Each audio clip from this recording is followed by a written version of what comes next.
Oui, une chose de plus que je trouve essentielle également à rajouter, toujours dans cette même dynamique de dénoncer les œuvres néfastes, mauvaises et destructrices du diable et de tous ses serviteurs et membres de son camp, le royaume des ténèbres. Je voulais le préciser parce que cette semaine encore, j'ai eu à discuter avec un frère en Christ un certain nombre de choses qu'il voyait se faire dans sa vie.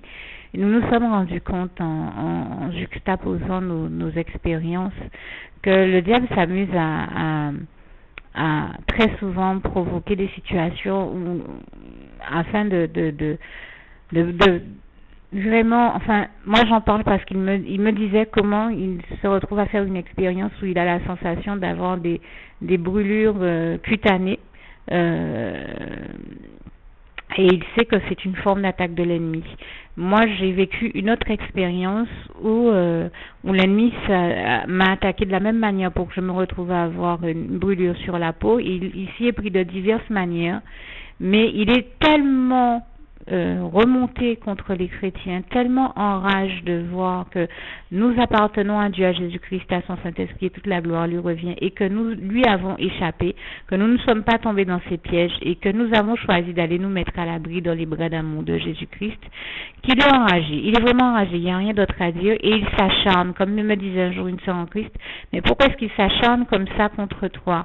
Et une fois, c'est allé jusqu'au point où je ne comprenais pas pourquoi j'avais une rougeur qui s'étendait sur ma peau, et je me suis dit mais je vais passer une crème que je connaissais qui était censée calmer ce type de rougeur. Je me suis dit je ne sais pas si de quoi il en retourne. Je pense qu'au début j'ai peut-être pris un antihistaminique en me disant que ça calmerait la réaction cutanée que j'avais, mais qui n'était pas en l'occurrence ça ne me brûlait pas. Je crois que c'était une rougeur, mais je me suis dit si c'est une petite allergie que je fais, je vais me prendre un antihistaminique, ça va arrêter ça. J'ai pris l'antihistaminique, ça n'a pas fonctionné, donc je me suis dit c'est certainement qu'il me faut passer une crème. Donc j'ai passé une première crème, mais ça ne se calmait pas. Bon, chose que je ne fais jamais, je me suis dit bon, alors je vais en passer une deuxième parce que quand même, en fait, je pense que je suis tombée sur une qui était censée être plus efficace. Et en voulant passer la deuxième, je ne sais plus si c'est la deuxième ou la troisième, s'il y en a une troisième, je me suis dit, allez, tu mélanges jamais de produits, tu vas pas faire ça sur ta peau. En l'occurrence, vous savez, j'ai eu l'occasion de le dire dans un témoignage précédent, très souvent on se dit, je me suis dit que, mais en l'occurrence c'est le Saint-Esprit qui nous dit les choses et toute la gloire lui revient. Donc je pense qu'à ce moment-là, pour être plus clair dans mon propos, le Saint-Esprit m'a dit, mais tu n'as pas l'habitude de mélanger des produits, ne va pas mélanger de crème, tu sais pas quel effet ça pourrait faire. Et nous savons très bien que très souvent, tout comme il est présenté dans les dessins animés, c'est l'une de mes petites filles, l'une de mes filles spirituelles qui m'avait dit ça un jour. Elle m'avait dit, tu sais, quand tu regardes un dessin animé, tu vois que, et je peux te dire que ça arrive dans la vie de tout chrétien, tu vois que sur son épaule droite, tu vois un petit ange qui parle.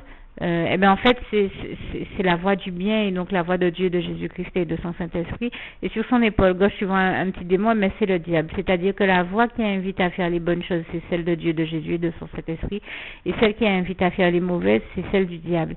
Et en l'occurrence, moi dans mon cas, j'ai bien entendu le Saint-Esprit me dire allez, tu vas pas faire un mélange de produits qui t'irait pas, mais ça me gênait tellement que je me suis dit, bon allez, j'ai tellement envie de guérir que peut-être que si je rajoute une dernière crème, j'en serais vraiment délivrée. Et bien sûr, là c'était l'ennemi qui s'amusait à me faire penser ça et à me dire, mais oui, essaye de rajouter une dernière crème. Comme d'habitude, il a dans son habitude de singer Dieu, de toujours vouloir contrecarrer la volonté de Dieu et faire souffrir les chrétiens. Qu'est-ce qu'il a fait? Il n'a rien fait d'autre que de singer Dieu, de me faire croire que Dieu était en train de me dire d'utiliser une crème de plus et que là je serais vraiment délivrée et guérie, libérée de la sensation désagréable que me provoquait cette crème, que je suis allée jusqu'à me passer une crème de plus qui là a été, au lieu de me soulager, est allé jusqu'à m'enflammer carrément et j'avais toute la peau brûlée. Et là, je me suis rendu compte que c'était vraiment le diable qui avait cherché à me brûler dans cette région et donc sur le plan cutané. Et le frère en Christ avec qui je discutais l'autre jour, lui aussi, il a des brûlures cutanées qui lui viennent de l'ennemi. Il me dit qu'il sait très clairement, il a très clairement compris que ce que j'ai vécu n'était rien d'autre qu'une attaque de l'ennemi et qu'il le sait puisque l'ennemi lui aussi l'attaque en provoquant chez lui des brûlures cutanées. Et nous ne sommes pas les seuls chrétiens à faire ce type d'expérience et à avoir déjà vu l'ennemi s'amuser à vraiment brûler les chrétiens. Il n'y a rien d'autre à dire. Donc, qu'aucun des chrétiens qui écoutent ce message n'ait peur, mais qu'ils comprennent plutôt que si je prends le temps de faire ce témoignage, c'est afin d'encourager ceux qui vivent ces réalités-là à comprendre que bien d'autres chrétiens passent aussi par ces réalités-là. Mais grâce et gloire soient rendues à Dieu. Toute la gloire revient à Dieu, à Jésus-Christ et à son Saint-Esprit qui nous en délivre toujours. Je pense comme ça au psaume 34, versets 5 à 20 et en particulier 13 à 20, qui nous dit « Le malheur atteint souvent le juste, mais l'Éternel l'en délivre toujours et je rends grâce et gloire à Dieu. » D'autant que nous savons également que comme il est écrit dans le psaume 103, versets 2 à 4, Dieu est celui qui nous guérit de toute maladie et toute la gloire en revient à Dieu, à Jésus et à son Saint-Esprit. Et en l'occurrence, le Seigneur m'a aussi donné la technique pour m'apaiser. Il m'a guéri après. Ce n'est pas une brûlure qui est restée. Ça a été quelque chose de ponctuel, mais dont j'ai rapidement guéri, certainement dans la soirée même. Et toute la gloire en revient à Dieu. Seulement, je me suis dit, voilà l'occasion pour moi de préciser pour ceux qui n'ont pas encore découvert cette réalité-là, et non seulement parce que je le pense, mais parce que nous sommes des milliers à le penser, à en avoir fait l'analyse, la conclusion et à en avoir découvert la réalité. En réalité, le diable est celui qui est responsable de toutes les brûlures qui existent, de toutes les maladies déjà de manière générale, ça on l'avait compris, toutes les maladies, tout ce que vous pouvez voir qui existe de mauvais, de négatif, et toutes les maladies néfastes proviennent du diable, alors que toutes les bonnes et belles choses proviennent de Dieu qui les a toutes créées et toute la gloire en revient à Dieu, à Jésus-Christ, à son Saint-Esprit, alors que le diable, lui, n'a rien créé et tout ce qu'il sait faire, c'est provoquer des problèmes et des situations problématiques, générer des maladies dans la vie des gens de manière générale, de toute l'humanité. Il est la pire calamité que toute l'humanité ait connue, alors que Jésus-Christ est le seul sauveur qui a été donné à toute l'humanité, comme il est écrit en Acte 4, verset 12, car nous savons qu'il est écrit en Jean 3, verset 16, car Dieu a tant aimé le monde et donc également les hommes et toute l'humanité qu'il a donné son Fils unique afin que, Jésus-Christ bien sûr, afin que quiconque croit en lui ne périsse point mais ait la vie éternelle. Vous l'aurez compris, j'ai dit ce passage à ma manière, n'hésitez pas à aller voir en Jean 3, versets 16 à 17, donc comment il est textuellement écrit. Et les mots que j'y ai rajoutés, bien sûr, je les y ai rajoutés afin que mon propos soit plus clair. Merci de bien le comprendre là également. Et donc, ce que je veux dire, c'est que donc nous savions, nous l'avions déjà compris. Je pense notamment à cette sœur qui m'a rendu visite une fois et qui me disait que son pasteur aussi donne cet enseignement à son église, à savoir que toutes les maladies proviennent du diable. C'est le diable qui génère les maladies et en plus de les générer, de rendre les gens malades, il est aussi celui qui s'amuse à prononcer soit des condamnations, des sentences, de fausses accusations sur les chrétiens et à essayer de toujours faire en sorte de dégrader leur bonne santé morale et mentale en leur prédisant des soi-disant maladies. C'est une forme également d'attaque de l'ennemi qui s'amuse à dire aux chrétiens, tu vas avoir telle maladie ou tu auras telle ou telle chose à travers telle ou telle bouche. Ou il dit ça d'une autre manière, il peut dire aussi fais attention à ne pas avoir telle maladie, attention, il s'amuse des fois à faire les gens sursauter en leur disant attention, tu vas avoir telle maladie. Ça c'est le diable. Quand vous entendez ça, n'allez surtout pas tomber dans l'écueil et dans son piège de vous inquiéter parce que vous avez entendu ça. C'est lui qui essaie de vous mettre dans un état psychologique tel que vous vous inquiétez et peut-être qu'à force de vous inquiéter, vous vous retrouvez à déprimer et de cette dépression à vous retrouver malade comme par hasard de ce qu'il avait proclamé, enfin ou proféré de sa bouche, mais il le fait justement pour vous faire peur et pour que en ayant cette peur, eh bien, vous retrouviez à vivre la maladie qu'il a cherché à générer en vous. Mais le seul auteur coupable, responsable, blâmable de toutes ces choses, c'est le diable et non vous-même. Il a la perversion encore de faire croire aux gens qu'ils se sont eux-mêmes rendus malades ou encore qu'ils se sont attirés soit des maladies, soit de mauvaises rencontres, soit de mauvaises relations, soit des mauvaises choses, alors que tout ce qui existe de mauvais provient en réalité du diable. Le diable est le seul responsable, coupable et blâmable de toutes ces choses, et certainement pas l'être humain, et encore moins Dieu qui lui veut nous voir heureux, tous heureux, bénis, épanouis, comme il est écrit en 3 Jean 1 verset 2 ou encore en Proverbe 10 verset 22, c'est la bénédiction de l'Éternel qui enrichit et ne la fait suivre d'aucun chagrin. Donc soyons très clairs, Dieu nous aime et ne supporte pas de nous voir souffrir. Il veut vraiment nous voir heureux et épanouis, et donc c'est vraiment le diable qui provoque toutes ces choses. Et je tiens à le dire là encore, il a l'outrecuidance de non seulement attaquer les chrétiens, mais d'essayer de leur faire culpabiliser des attaques que lui-même a provoquées dans leur vie et de leurs conséquences, alors que le seul qui devrait culpabiliser, c'est lui-même le diable, puisqu'il fait des choses très très graves. Non seulement il attaque les chrétiens, mais derrière il essaie de leur faire culpabiliser des attaques qu'eux-mêmes ont subies. Et il est toujours, nous le savons également, en train de montrer du doigt l'innocent pour accuser montrer du doigt l'innocent pour l'accuser et le faire passer pour coupable, alors qu'il disculpe toujours le véritable coupable. Mais gloire soit rendue à Dieu, qui, comme il est écrit en Acte 17 verset 31, je crois, ne tient point le coupable pour innocent. Je me trompe peut-être au niveau de la référence, mais en tout cas, nous savons que l'Éternel, notre Dieu, est réellement celui qui ne tient point le coupable pour innocent, et je rends grâce et gloire à Dieu pour ça. Et Dieu sait très bien donc faire la différence entre qui est coupable et qui est réellement innocent. Et un autre passage nous le démontre très très bien, c'est Malachie 3 verset 18, verset 16 à 18 même, que vous pouvez lire, qui nous dit: et vous verrez de nouveau la différence entre le méchant qui ne servent pas Dieu, entre ceux donc qui servent Dieu et ceux qui ne servent pas Dieu, les méchants, entre le juste ou entre les justes qui servent Dieu et les méchants qui ne servent pas Dieu, nous l'aurons bien compris. Et je rends grâce et gloire à Dieu pour ça. Donc Dieu, qui est le seul à sonder les reins et les cœurs, fait très bien la différence entre les deux, et il ne fait pas de confusion entre les deux. Il ne tient pas le coupable pour innocent, alors que l'ennemi lui joue à ça, il joue à tout faire pour faire passer aux yeux des chrétiens comme aux yeux du monde ceux qui sont coupables pour innocents et ceux qui sont innocents pour coupables. Voilà, et vice versa. Je veux dire, puisque nous savons que le vice c'est sa spécialité, le vice et le mensonge c'est sa spécialité, et qu'il est le père du mensonge, comme il est écrit en Jean 8 verset 41 à 47. Donc je veux dire, ne vous laissez plus berner par le diable, truander par le diable, et quand il vous attaque, ne vous laissez pas décourager par toutes les maladies qu'il vous souhaite et qu'il profère que vous aurez. Ne croyez plus aucun de ces mensonges, ne rentrez pas dans son jeu, ne tombez pas dans l'écueil d'aller dans les voies où il voudrait vous voir aller, ne tombez surtout dans aucun de ces pièges au nom puissant du Seigneur Jésus, et surtout ne vous laissez pas décourager par lui. Et j'ai voulu aussi dire à travers donc ce témoignage qu'il est responsable de tout malheur que vit l'humanité et de toute brûlure que nous avons dont nous faisons l'expérience, et j'en veux pour preuve au moins 2 autres choses que j'ai eu l'occasion de voir aussi de mes yeux.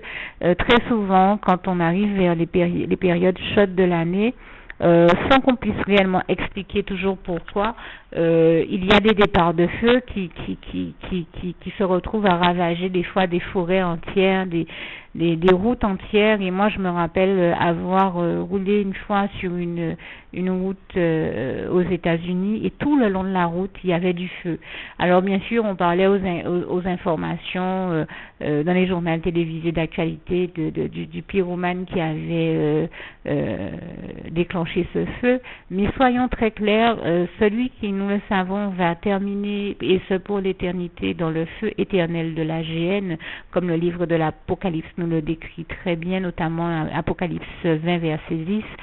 Nous savons très bien que le diable va être jeté dans ce qu'on appelle les temps de feu, et que son royaume c'est le royaume des ténèbres, à savoir l'enfer, et nous savons très bien qu'il est celui qui brûle des gens en enfer. Et comme il est déjà dans le feu, ce qu'il essaie de faire, c'est d'agir notamment à travers les pyromanes pour foutre le feu partout. C'est réellement lui qui met le feu partout et qui a l'outrecuidance encore de faire certaines personnes chanter ou encourager les autres à aller mettre le feu partout. Je trouve que c'est quand même quelque chose de terrible et que nous n'avons pas à le suivre et dans quoi que ce soit, ni sur cette invitation-là, ni sur aucune autre.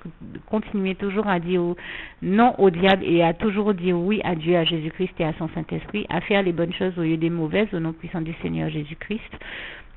Et donc, comprenez bien que ce que je veux dire, c'est que c'est vraiment le diable qui agit, qui prend le contrôle des pyromanes et qui agit à travers eux en mettant le feu partout, tout comme il est celui qui génère toute forme de brûlure, d'incendie, que ce soit dans les maisons, les routes ou ailleurs. Il est à l'origine de toutes ces choses et il en est en réalité le seul blâmable, coupable et responsable.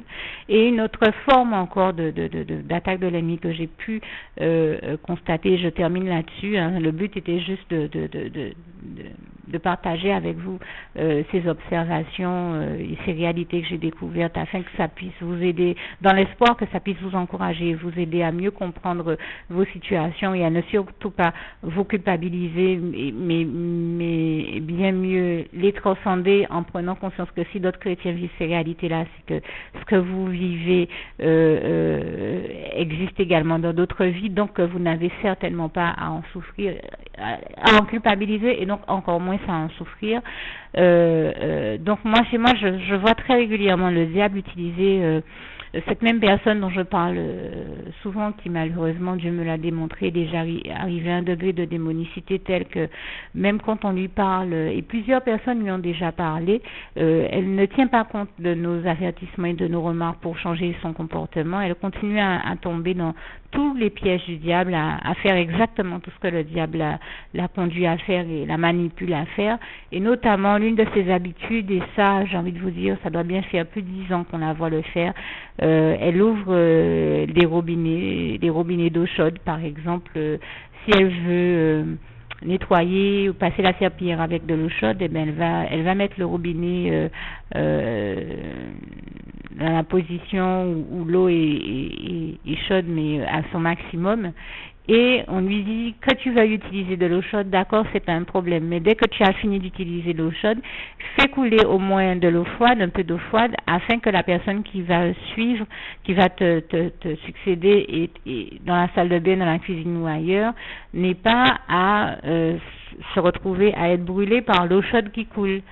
Donc, dès que tu as utilisé de l'eau chaude, mets de l'eau froide derrière. On lui dit toujours ça, et bien sûr, j'invite tous ceux qui n'avaient pas ce réflexe à l'adopter, à toujours faire couler de l'eau froide afin que les autres n'aient pas à se brûler avec cette eau chaude.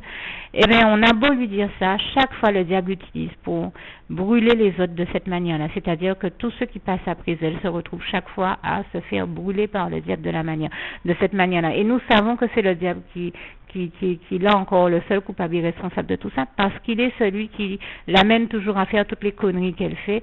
On est plusieurs à avoir constaté qu'elle est à un degré de démonicité très grave et qu'il n'y a rien à faire. On a beau lui parler, dans tout ce qu'elle fait, cette personne-là est démoniaque, j'ai envie de dire jusqu'au bout des ongles, je ne vais même pas dire jusqu'au bout des ongles, je vais dire jusqu'au bout des griffes.